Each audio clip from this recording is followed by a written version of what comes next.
इस वीडियो में हम लोग डिस्कस करने वाले हैं कंपनी नेम रजिस्ट्रेशन प्रोसेस के बारे में कि एक इंडिया में कंपनी का नेम कैसे रजिस्टर किया जाता है, कैसे आपको चेक करना है कि कोई कंपनी का नेम अवेलेबल है कि नहीं है या किसी कंपनी का नेम रजिस्टर्ड है कि नहीं है, कोई कंपनी प्रॉपर तरीके से रजिस्टर्ड है, लीगली रजिस्टर्ड है। तो ये सारी जानकारी देने वाला हूँ। साथ में डिफरेंस क्या होता है ट्रेडमार्क के बीच में और कंपनी के नेम के बीच में, तो ये सारी नॉलेज आपको इस वीडियो के थ्रू मिलने वाली है। तो प्लीज पूरा वीडियो यहाँ पे जरूर देखिएगा। यार स्टार्ट करने से पहले बताना चाहूंगा, अगर आप प्रोफेशनल एक्सपर्ट्स के थ्रू ट्रेडमार्क या कंपनी रजिस्ट्रेशन वगैरह या कोई भी लीगल सर्विस लेना चाहते हैं, आप माय ऑनलाइन सीए के थ्रू जा सकते हैं, link in the description box, और आप हमारे रिव्यूज वगैरह चेकआउट कर सकते हो। तो सबसे पहले तो यार कंपनी का नेम रजिस्टर करने से पहले आपको ना डिफरेंस मालूम होना चाहिए कंपनी का नेम और ट्रेडमार्क या ब्रांड नेम के अंदर। एग्जाम्पल देना चाहूंगा ताकि आप अच्छे से समझ जाओ। जैसे मान लो कंपनी का नेम है 197 कम्युनिकेशन, जो कि एक लिस्टेड यहाँ पे कंपनी है इंडिया के अंदर। अब उसका अगर आप ब्रांड नेम देखते हैं तो that is the Paytm basically. ऐसे अगर आप मान लीजिए जैसे कि मेटा प्लेटफॉर्म्स हो गया, तो उसका जो कई सारे उनके पास में ब्रांड है, फेसबुक है, इंस्टाग्राम है, व्हाट्सअप है। गूगल की बात करो तो उनके पास में यूट्यूब भी है, एंड्रॉयड भी है। भारती एयरटेल के पास एयरटेल भी है, विंग म्यूजिक भी है। रिलायंस के पास जियो है, रिलायंस रिटेल है, आजियो है। एचडीएफसी बैंक के पास में एचडीएफसी बैंक है, पेज ऐप है। तो बेसिकली आप अपनी कंपनी का नाम कुछ भी रख सकते हो और उसके अंडर में आप मल्टीपल ब्रांड रख सकते हो, ठीक है। तो कंपनी का नाम अलग से रजिस्टर्ड होगा और जो भी आपका ब्रांड होगा उसके लिए बेसिकली ट्रेडमार्क का रजिस्ट्रेशन रहता है। अब ट्रेडमार्क का रजिस्ट्रेशन वगैरह कैसे रहता है, उसकी अवेलेबिलिटी वगैरह कैसे चेक होती है, मैंने सेपरेट वीडियो ऑलरेडी क्रिएट किए हुए, इसके लिंक मैं आपको डिस्क्रिप्शन बॉक्स में प्रोवाइड कर दूंगा। तो यहां तक आपका ये कॉन्सेप्ट क्लियर होना चाहिए कि कंपनी का नेम भाई कुछ भी हो सकता है जो मुझे as a legal entity register कराना है, और उसके अंडर में कई सारे मल्टीपल ब्रांड रन कर सकता हूं। और कई बार ये भी होता है कि कंपनी का नाम भी सेम है और आपका ब्रांड नेम जो है वो भी सेम है। जैसे हमारे केस में my online C technologies private limited, it's a company name, और हमारा जो ब्रांड नेम है वो माय ऑनलाइन सी है। तो दोनों ही यहाँ पे बेसिकली सिक्योर है क्योंकि ट्रेडमार्क भी लिया हुआ है और उसके साथ में कंपनी भी रजिस्टर्ड है। अब बात करते हैं कि नेम के रिजर्वेशन की कहाँ पे रिक्वायरमेंट रहती है। तो कई लोग ये सोचते हैं भाई मेरी तो छोटी सी प्रोप्राइटरशिप फर्म है, तो भाई मेरा भी नेम यहाँ पे रिजर्व होगा, मेरे को भी यहाँ पे जो है बेसिकली प्रोटेक्शन मिलता है। तो ऐसा कुछ नहीं होता। तो प्रोप्राइटरशिप फर्म, पार्टनरशिप फर्म के अंदर कोई नेम की अप्रूवल की रिक्वायरमेंट नहीं रहती है। XYZ भाई आप जो नाम चाहते हो, आपका GST MSME सर्टिफिकेट उस नाम पे बन जाता है, बेसिकली आपका करंट अकाउंट ओपन हो जाता है। तो प्रोप्राइटरशिप पार्टनरशिप में कभी भी आपका नेम सिक्योर नहीं होगा अनलेस अगर आपने ट्रेडमार्क के लिए अप्लाई नहीं कर रखा। अगर मैं प्राइवेट कंपनी की बात करूं, LLP की बात करूं, OPC की बात करूं, तो वहां पे भाई प्रॉपर MCA से अप्रूवल आता है आपके नेम के रिजर्वेशन का। अब बात करते कि भाई मेरे को कैसे पता लगेगा कि कौन सी कंपनी इंडिया के अंदर रजिस्टर्ड है कि नहीं है। तो उसके लिए आपको कंपनी का नेम अवेलेबिलिटी यहाँ पे चेक करना पड़ेगा रजिस्ट्रेशन करने से पहले। तो सबसे पहले यहाँ पे आपको क्या करना है, अगर आप साइन अप करना चाहो तो साइन अप कर सकते हो। बेसिकली यहाँ पे मतलब एक आपका अकाउंट बेसिकली जो एक क्रिएट वगैरह हो जाएगा। सिंपली आपको एक यूजर आईडी और पासवर्ड यहाँ पे मिल जाएगा। अगर नहीं भी करना चाहो तो विदाउट लॉगिन भी ये पोर्टल बेसिकली काम करता है, अगर सिर्फ आपको नेम सर्च करना है। तो देखिए नेम सर्च करने के लिए आपको MCA सर्विसेज के अंदर यहाँ पे आना है और यहाँ पे FO सर्विसेज करके एक टैब दिया हुआ है। इसके अंदर आपको नीचे नीचे की साइड के अंदर जाना है। तो यहाँ पे आप देख सकते हो check company and LLP name, इसके ऊपर आपको क्लिक करना है। तो जैसे आप क्लिक करेंगे तो इस टाइप की टैब जो है आपकी स्क्रीन के सामने खुल जाएगी। अब यहाँ पे सिंपली आप जो भी कंपनी रजिस्टर करना चाहते हैं या जिस भी कंपनी को चेक करना चाहते हैं कि वो रजिस्टर्ड है कि नहीं है, उसका नेम सिंपली आप यहाँ पे टाइप कर सकते हो। जैसे एग्जाम्पल के लिए यहाँ पे मैं 197 ही डाल देता हूँ सिंपली, और यहाँ पे मैं सर्च कर लेता हूँ। तो स्क्रीन के सामने आप देख सकते हो जैसे मैंने यहाँ पे 197 डाला तो उससे रिलेटेड जितने भी कंपनी के नाम है वो सारे यहाँ पे निकल करके आ चुके हैं। जिसमें आप देख सकते हो 197 enterprise mobile solution India private limited, payments bank limited हो गया, पेटीएम पेमेंट्स बैंक लिमिटेड हो गया।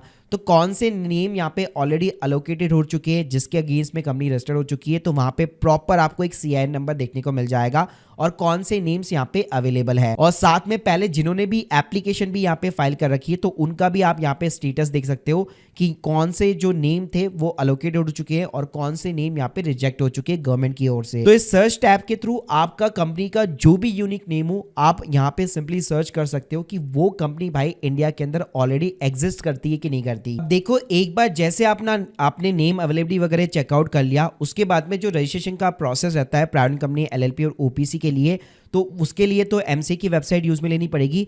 बाकी प्रोप्राइटरशिप पार्टनरशिप फर्म जो है, अगर वो भी अपना नेम यहाँ पे सिक्योर करना चाहते हैं, ब्रांड नेम सिक्योर करना चाहते हैं, तो वो सीधा ट्रेडमार्क की तरफ जा सकते हैं। अब यहाँ पे जैसे आपने एक बार चेक कर लिया एमसीए पोर्टल के ऊपर कि हाँ ये नाम यहाँ पे अवेलेबल है, आपके नाम में यूनिकनेस वगैरह है, साथ में इसको जो है आपको ट्रेडमार्क के साथ में भी चेक करना पड़ेगा, क्योंकि एमसीए सिर्फ ये नहीं देखता कि इस नाम से ऑलरेडी कंपनी इंडिया के अंदर रजिस्टर्ड है कि नहीं है।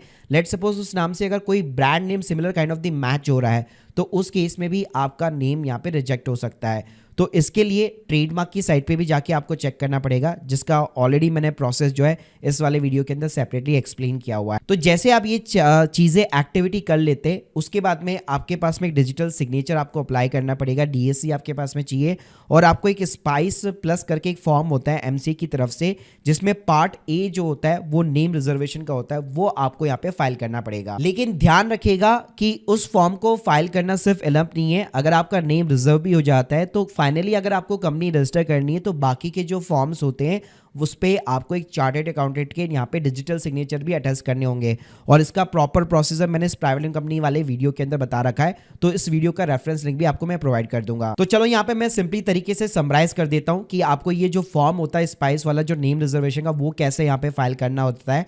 तो सबसे पहले तो आप पोर्टल के ऊपर लॉगिन कर लीजिए। उसके बाद में यहाँ पे आपको एमसीए सर्विसेज के अंदर जाना है, और यहाँ पे जो है आपको कंपनी ई फाइलिंग वाले सेक्शन के अंदर बेसिकली जाना है। उसके बाद में यहाँ पे इनकॉर्पोरेशन एंड चेंज सर्विसेज का एक टैब मिलेगा, और इसमें आप देख सकते हो सेकंड नंबर पे आपको देखने को मिल जाएगा spice plus form reserve name for the new company incorporation. तो स्क्रीन के सामने देख सकते हो कुछ इस टाइप का पार्ट ए आपका फॉर्म खुल जाता है, जिसमें सबसे पहले टाइप ऑफ द कंपनी पूछेगा कि आपकी किस टाइप की कंपनी है, प्रोड्यूसर कंपनी है, आप ओपीसी वगैरह रजिस्टर करना चाहते हो, सेक्शन 8 कंपनी वगैरह बनाना चाहते हो, तो देखिए इसके लिए थोड़ी सी प्रोफेशनल नॉलेज आपके पास में होनी चाहिए। उसके बाद में यहाँ पे क्लास ऑफ द पूछेगा, पब्लिक एंड द प्राइवेट। उसके बाद में यहाँ पे कैटेगरी हो जाएगी company limited by the share और बाय द गारंटी।